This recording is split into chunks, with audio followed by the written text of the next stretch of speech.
It's my favorite aspect. I'm excited to talk about it. Here are, I was going to say 5, but a lot of ways that you can play protection.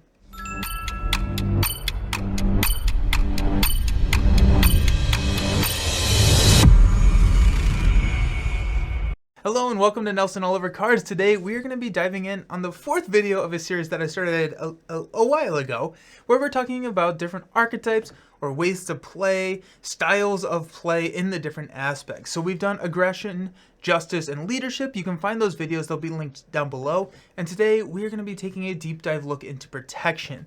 What this video is going to do is we're going to go over more than 5 because there's so many ways to play protection, and so I wanted to highlight a couple more, but 5 main archetypes or styles of play that you can run in protection. We're going to go over some key cards for each of those styles, and then 3 heroes that really can embody that way of play. When we're talking about these on the screen, I will have the cards available for you to see along with the packs that they come in. So take a look at one of these that really catches your eye and you can figure out what packs you need to round out that set. There are going to be timestamps in the video. So if you need to jump back to a specific thing, or I don't care about this archetype, you can jump to the next one. Feel free to do that, but those are there for you to use. I think it's going to be a little bit longer of a video, so let's just go ahead and dive in and talk about my favorite aspect. Protection is the green aspect of Marvel Champions. It's the aspect where there's a lot of influence to negate the villain's activation, the villain turn, the encounter cards. There's a lot going on with protection.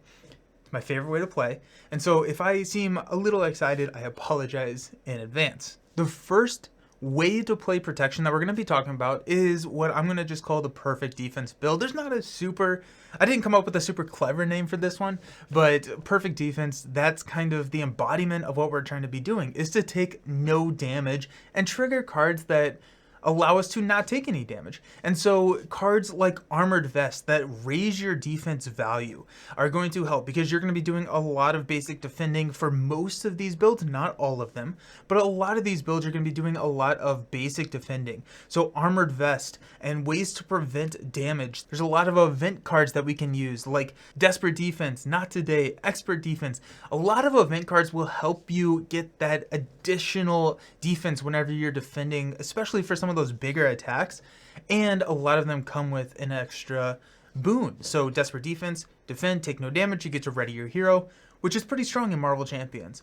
So we have a lot of these types of events that we can build around. We'll talk about a little bit more of those in the future. But before we kind of talk about the benefits of why we want to be running perfect defense, a couple of other cards like Force Field Generator or Energy Barrier are going to help us not take damage, which can trigger some of our upgrades. Now the upgrades is why this is probably my favorite way to play in all of Marvel Champions, is to not take damage and trigger cards like Unflappable to draw a card. We have cards like Hard to Ignore to remove threat from the main scheme. So these are benefits that we get on top of not taking any damage. I love this style of play. And I love this style of play so much that this is where we're going to kind of deviate from the normal script. And we have the perfect defense, but there are a couple of sub ways to play perfect defense. It's been around since really early in the game, potentially the core. A lot of the core. Armor Vest came in the core. And so there's a lot of different ways to play the perfect defense. And so we're going to split this out into 2 sub categories at this point.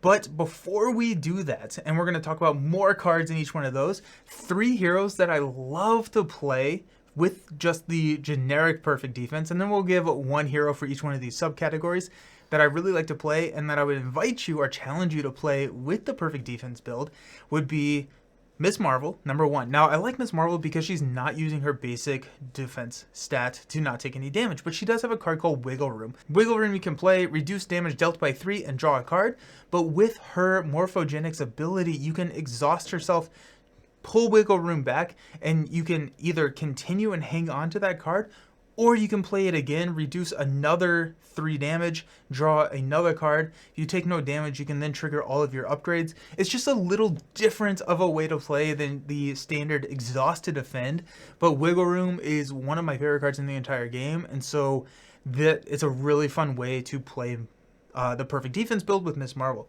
Number 2, go back to the core set, Spider-Man. Spider-Man starts with a 3 defense, so anyone who starts with that elevated defensive stat is going to be really good in this archetype, or in this way of play. So that 3, bump it up to a 4 with an armored vest, and then he has his spider sense. So whenever a villain initiates an attack against him, he gets to draw a card. Cards are good in a card game. He also has backflip. Backflip, cancel all damage dealt to you. And so if you are coming in and Thanos is hitting you and throwing a city at, no, that was Ultron. Someone's throwing a city at you, then you can play backflip, ignore the damage dealt, and then you still get to trigger all your upgrades. The last hero that I am going to suggest for this playstyle is Ghost Spider. Ghost Spider is all about triggering hero interrupts or hero responses, which are a lot of the defensive events. Whenever she does that, she gets to ready. She also has a couple of upgrades that allow her to draw cards when she uses these events. And so this way you can use desperate defense or even expert defense, because you get the ready, you get the benefit of using your defense events, not taking any damage. She has that 3 defense as well. Stand up and then still use her basic stat for later. So those 3 heroes are probably some of my favorite heroes to play. They're not my absolute favorite to play, but I try not to double up on heroes. And so as we go through this list, maybe some of those favorite heroes to play in the perfect defense show up elsewhere.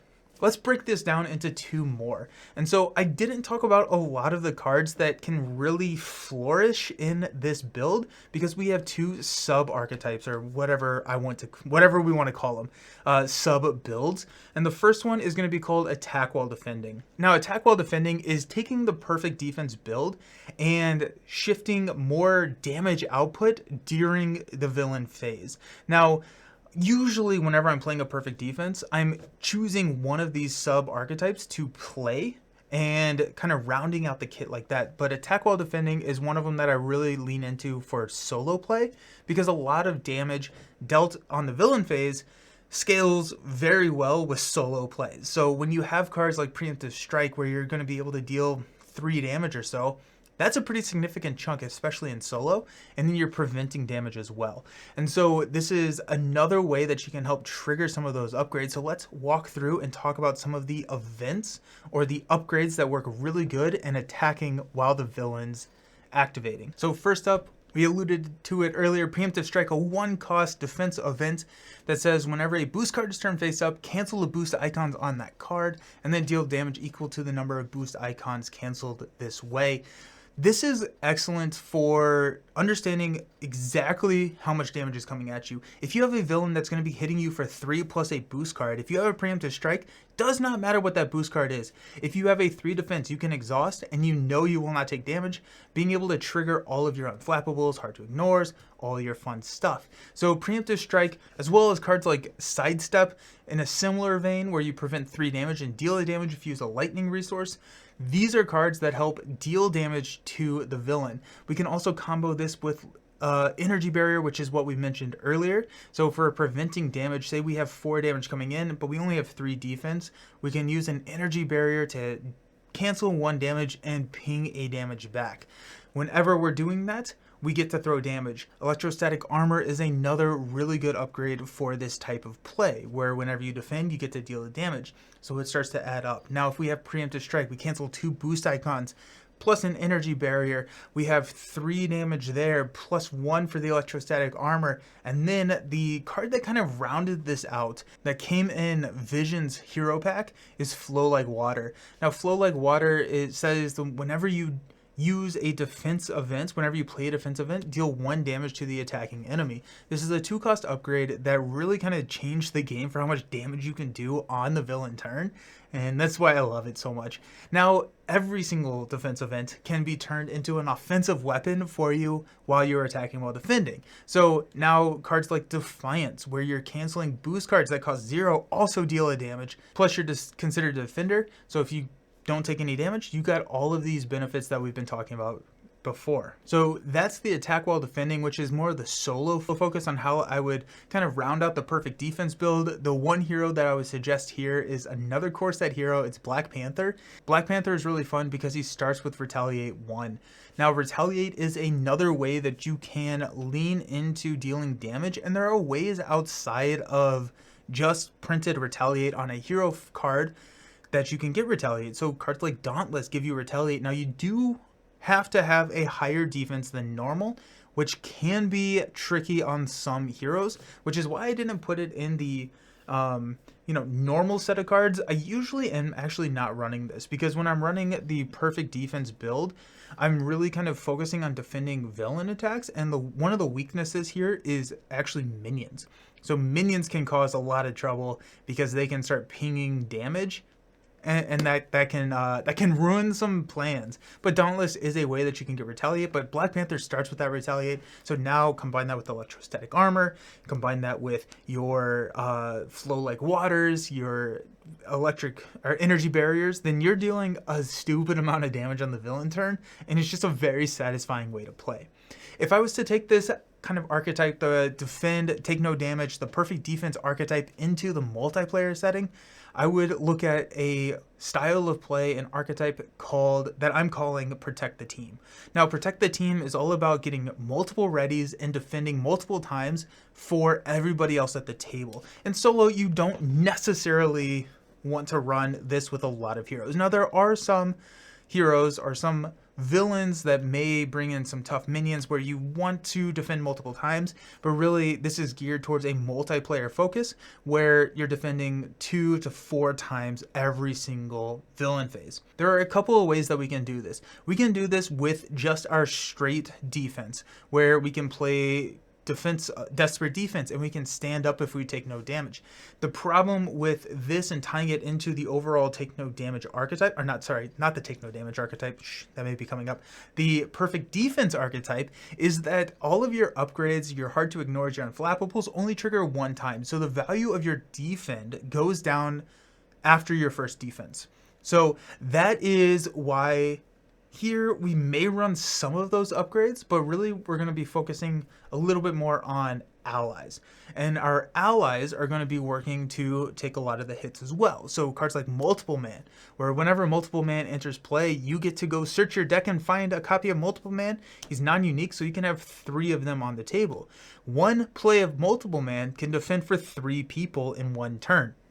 In a multiplayer game, probably you're not all in hero form at the same time, so this should be able to defend an entire villain phase. Or you just lean into low-cost allies, Ironhearts, you lean into Starhawks. These are also ways that you can just start chump blocking with your allies. If you wanted to lean away from the allies, you can absolutely do that, and let's look at some cards that help facilitate that. You're going to look at Indomitable. This works for some of our solo deck builds as well, and it's actually a card I've been using more recently, more frequently recently.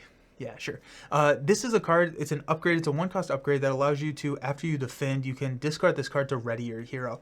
This really works in multiplayer, right? Because now you can defend, you can jump over to the next player, you defend with a desperate defense, jump over, you're still ready, you can defend, then you can hit Indomitable, jump up, and defend for the next player. You really want to have a high defense if you're running in this strategy because you're going to be taking a lot of attacks. There's a good chance you're not going to be able to defend every single one of those attacks just from a standpoint of the villain's going to get through that defense eventually, which is why stunning gets really good here. So in a solo game, we don't really want to stun the villain because if the villain does not attack, we don't get to play with all of our toys.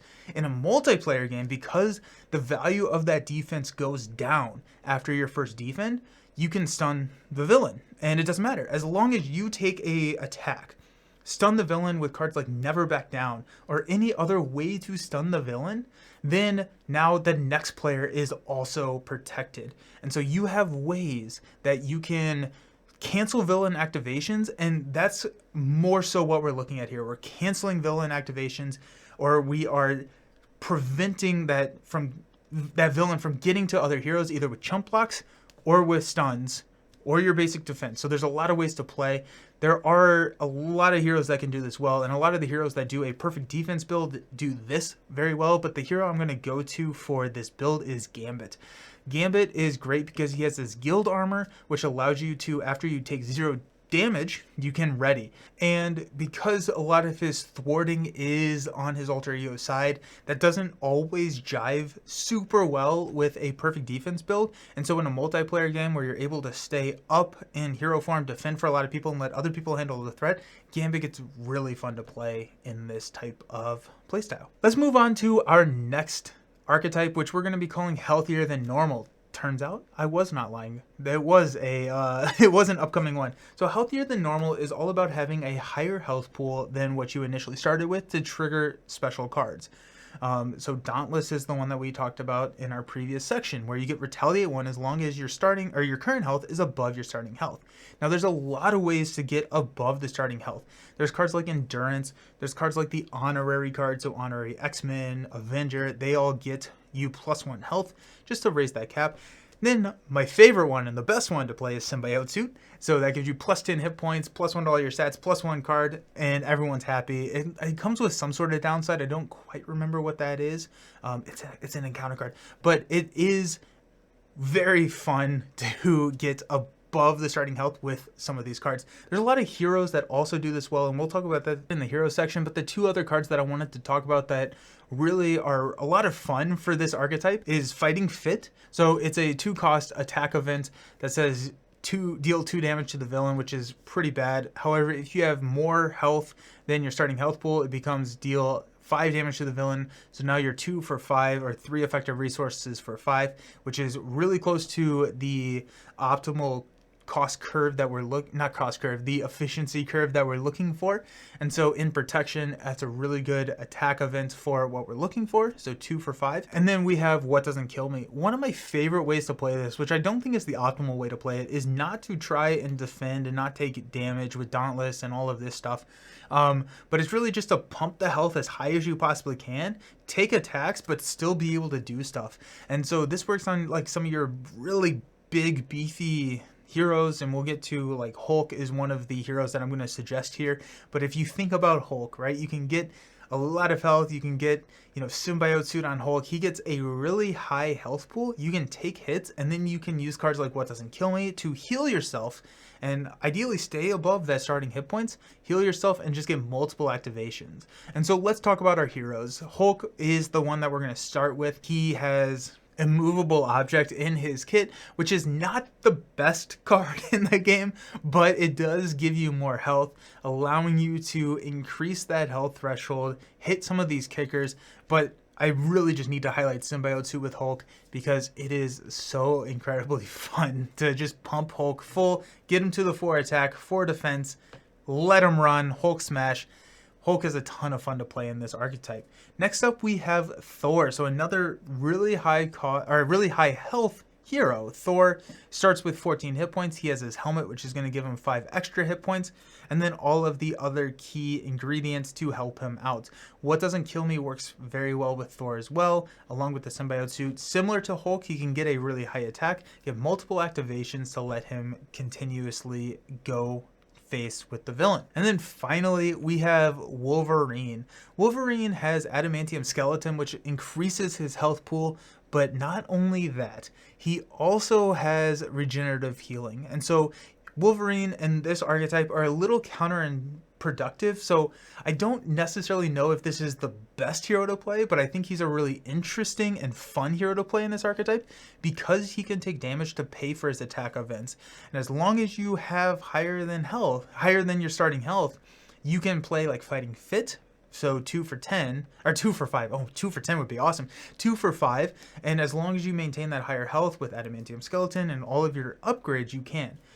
If you drop below that, which you probably will with Wolverine, you have regenerative healing where you can heal 4 damage at the start of your turn. You heal 2 damage. So there's a good chance if you play it right and you have enough chump blockers, you can take the damage for your attack and then still be able to heal it up either with your event cards or the start of your turn response to have the kickers for everything going into your turn. Those are the 3. Also, while we're going through these heroes, these are not I'm not saying that these are the best heroes. These are fun heroes to play in this archetype. If you have a hero that you really enjoy playing in a specific archetype, let me know in the comments because I like to think about heroes that can be played in protection, probably more than anything else in this game. Let's move on to our next archetype. Archetype number 3 is Status King or Status Queen, depending on what hero you are playing.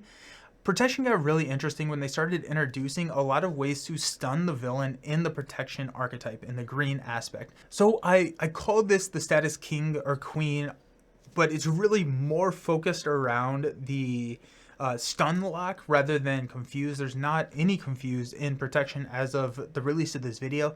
We do have Professor X in basic, so a lot of the times I'm running this with Professor X so that I can confuse the villain as well, allow a roll down in solo. In multiplayer, sometimes I'm running X, sometimes I'm not. But when I say Status King or Status Queen, that's mainly because it sounds better than stun lock. But really we're focusing on stunning. So let's look at some of the key cards here. The first one that we have to bring up is Iron Fist. Iron Fist is a 4-cost protection ally. Comes in, he's a 1, 2, 3, 2 mystic counters, and you can, when you attack, interrupt, deal a damage to an enemy, stun that enemy, and remove a mystic counter. So Iron Fist comes in, he can stun the villain 2 times and then either chump block, or you can use him for maybe 2 damage elsewhere.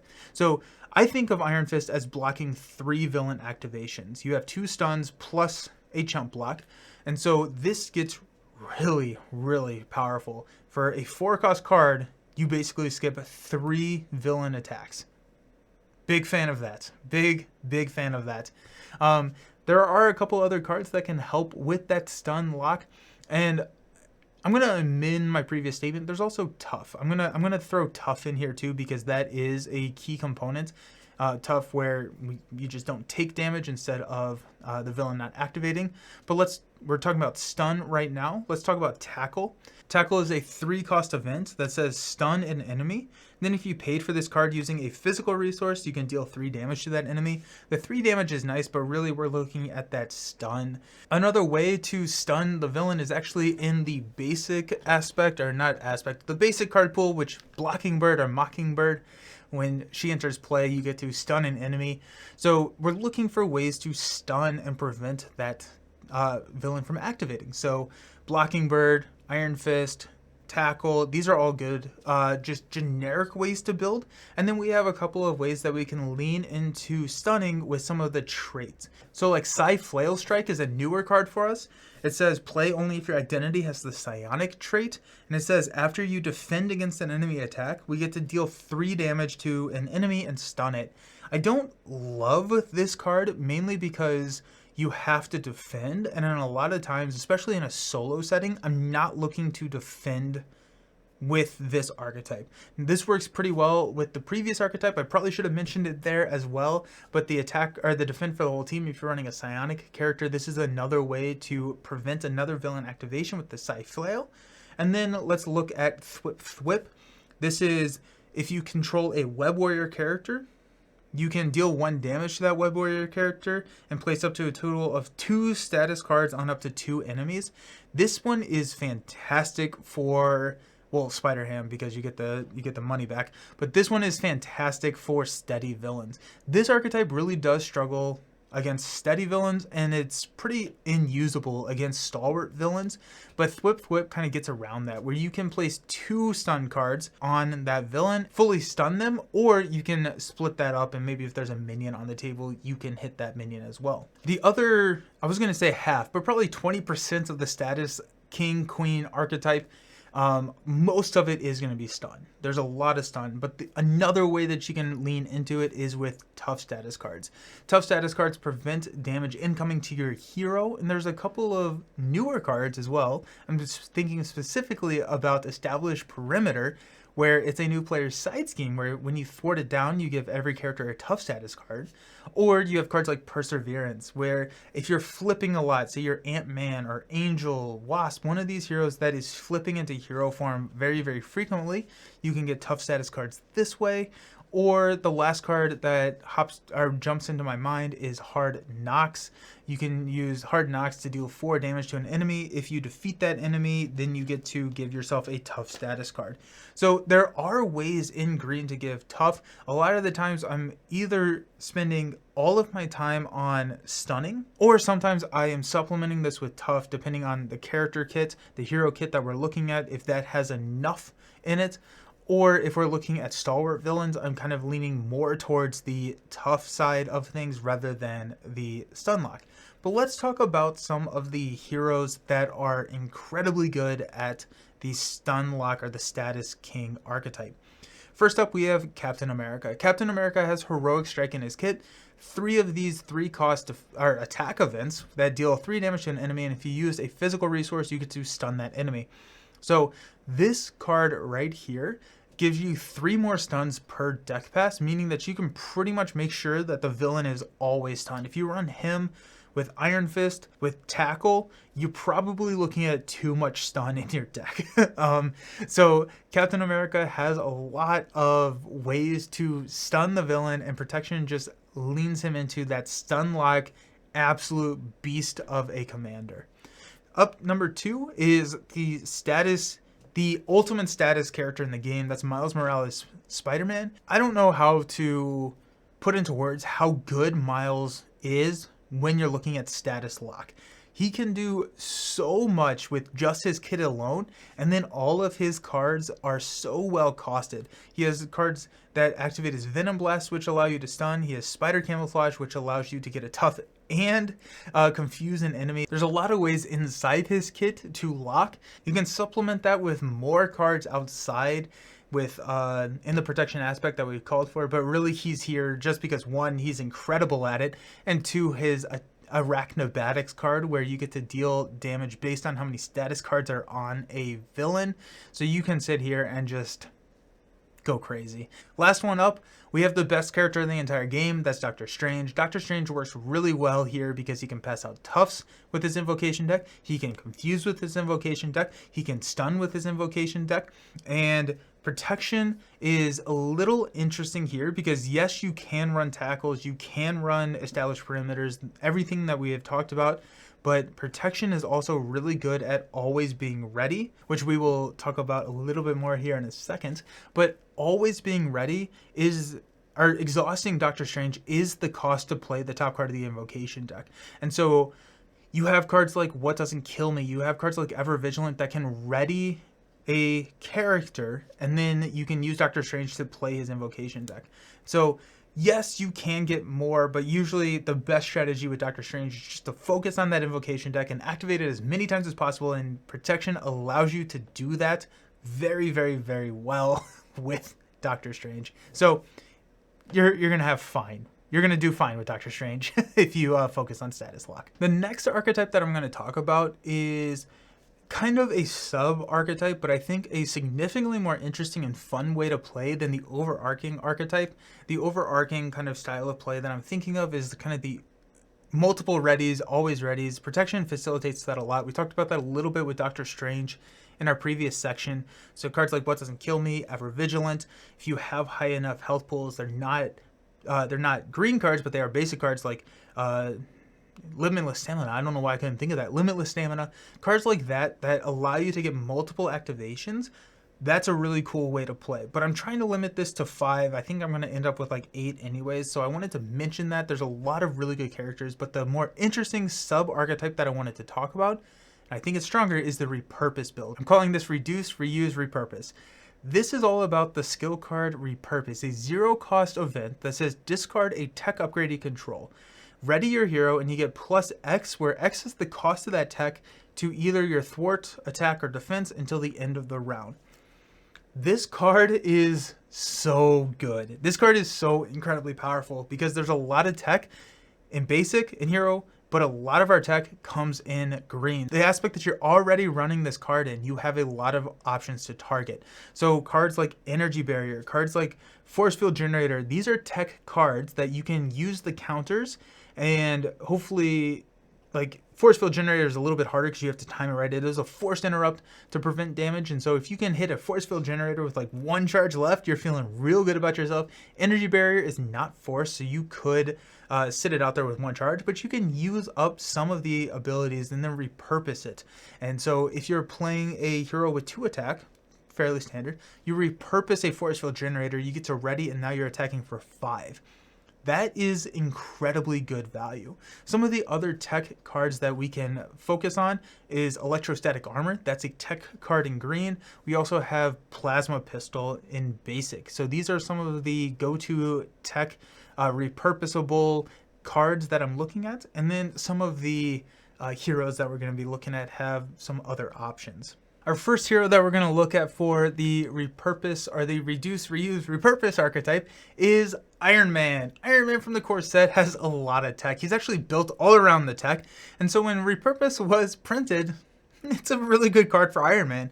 He gets +1 hand size for every tech he has, up to a maximum hand size of 7. So you're going to want to rush tech in Iron Man. And you're also going to want to include more tech cards in Iron Man than what comes in his kit.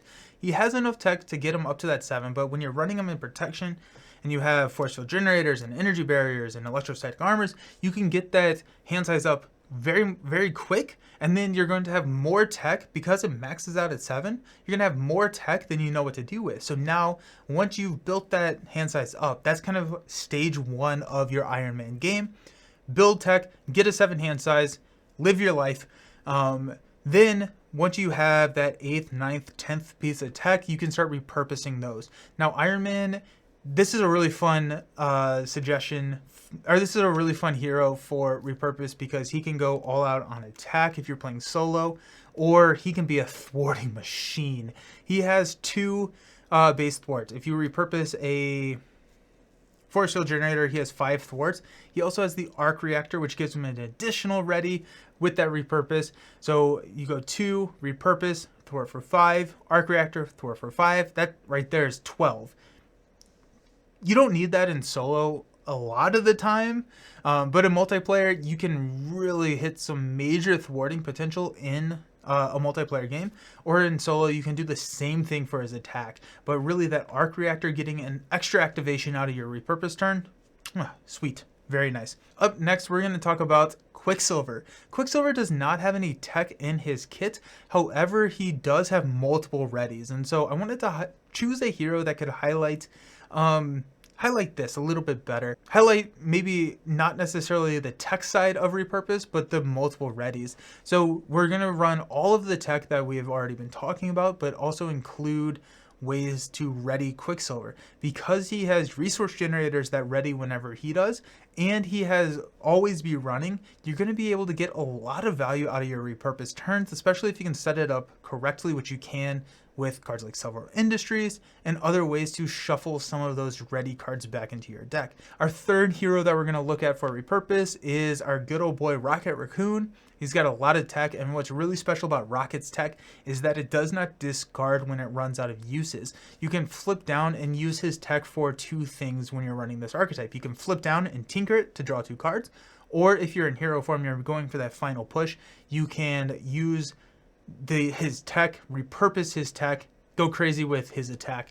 Same thing as Iron Man, he can be a major thwarter as well, but really I like Rocket for the repurpose, go attack. Then you have Kit, so you can ready, you can get multiple readies because he's a guardian character. There's just a lot of really cool interactions with Rocket, mainly because those tech cards do not leave play when they run out of uses. So those are the 3. Again, let me know who your favorite repurposer. Let me know who your favorite repurpose hero is in the comments. Okay, let's move on to our final archetype of the video, and that is going to be the newest archetype, the Taunter. This archetype is built around a new card that we just got in Angel's Hero Pack, and that is Taunt. It's a 1-cost card. It says the villain attacks you. No one else can defend for this attack. Only you can. And then you get to draw 3 cards. This is a interesting card because if you remember in like in the Justice archetype video where we talked about One Way or Another, it's a very, very, very strong card. You get to go search for a side scheme.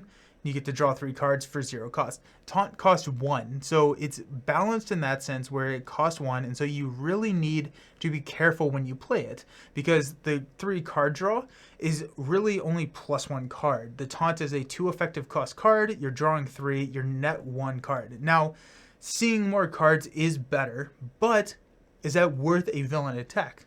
Yes, for some heroes.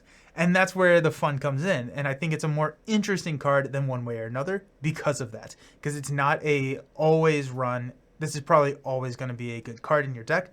Taunt has caveats.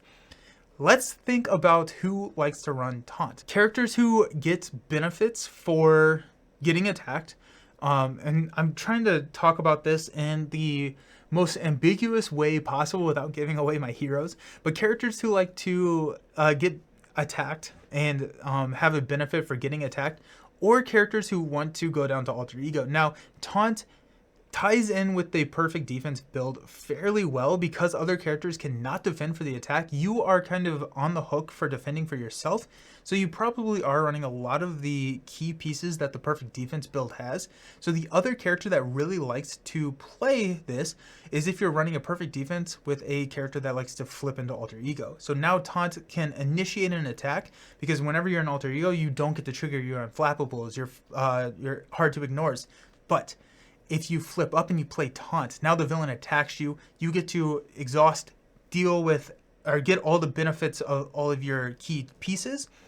They all then get to reset before you go into the villain phase. There's a little bit of planning that goes into that, and it's not super consistent, but those are the types of characters that like to do that. So when I say we're going to be running the Taunt archetype, or the Come At Me archetype, we have a lot of the same pieces that we would in a solo or a attack while defending, or a perfect defense build, because you are the defender, but you also get the card draw. Taunt also works as a sub archetype to the Status King or the Status Queen archetype, because Taunt, the villain attacks you, that's not actually a cost of the card. That's just a statement. You do as much as the card can say. So if the villain is stunned, boom, you're done.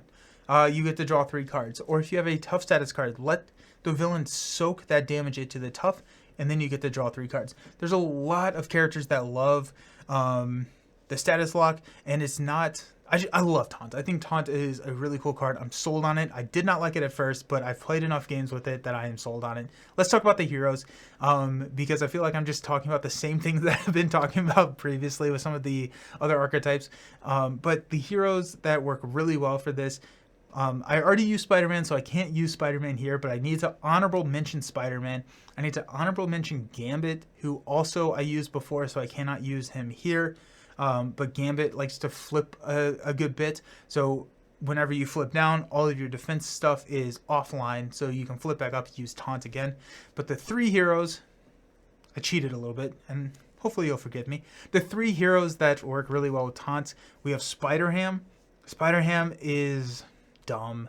There's a game that I ran with Spider-Ham where he drew 100 cards in the game. I was toying with the villain at that point, but Spider-Ham has cards like Cartoon Physics, so now whenever that villain attacks you, you can only take 1 damage, and you also take a tune counter, which can be used as a resource. So Taunt pays for itself, kind of. You get a discount on Taunt of a resource if you have Cartoon Physics on the table. He can just cycle so much. He also has Petulant Pig, which is a better version of Taunt. 0 cost, anyone can defend. So you can start using your allies to defend for the Petulant Pig, and then use yourself for your Cartoon Physics status lock to pay for Taunt. So just draw a lot of cards. He's going to have fun. Next up, we have Drax. Yes, Drax made it onto the list. Drax is an incredible protection player. That's where he likes to live. He likes to heal damage, which he can do, and that's an archetype that we're not talking about just because it's not fleshed out enough, which is the healer archetype. I really want to see more healing cards in Marvel Champions. That aside, Drax, Taunt, because when the villain attacks Drax, he gets a vengeance counter. If he already has 3 vengeance counters, and vengeance counters add to his attack, then he gets to draw a card. So now Taunt, you're paying 2 effective costs. You get 3 cards back plus 1 more card for the attack. So this is nice because it can help him set up, or it can help him push for the end, because Drax only has 4 hand size. So getting that extra card is significantly valuable for him. The last one up is there's actually a lot more characters that like Taunt than I realized. But the last one up, I'm gonna go with Colossus. Colossus is all about having tough status cards, and so having the villain attack you, soak that damage into the tough.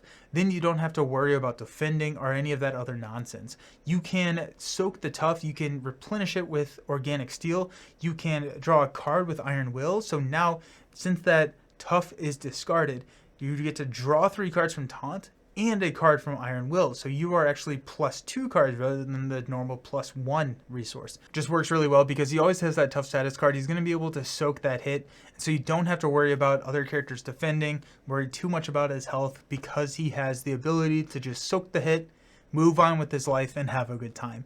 So those are the 3 tauntable heroes. There's also Shadowcat, there's Vision, there's just a lot of characters that really like taunt, and maybe I'm so like excited about it because it's new. It's kind of the new toy that we get to play with, but I am a huge fan of taunt. I changed my mind. I'm here for it. So those are some of the ways that you can play protection. Let me know in the comments some of the other ways that you've seen or you have played protection, because there's a lot more. There's healing and counter card mitigation. There's a lot of things that you can do in the green aspect, which is why it is the best aspect. That's not actually an opinion, that is fact at this point. Yeah. Anyways, thank you all for hanging out. I know this video has been due for a little bit of time, so I appreciate the patience. I hope you enjoyed it. I would love to talk to you more about protection in the comments below, so let me know what you think. And until next time, I will see you around. Peace.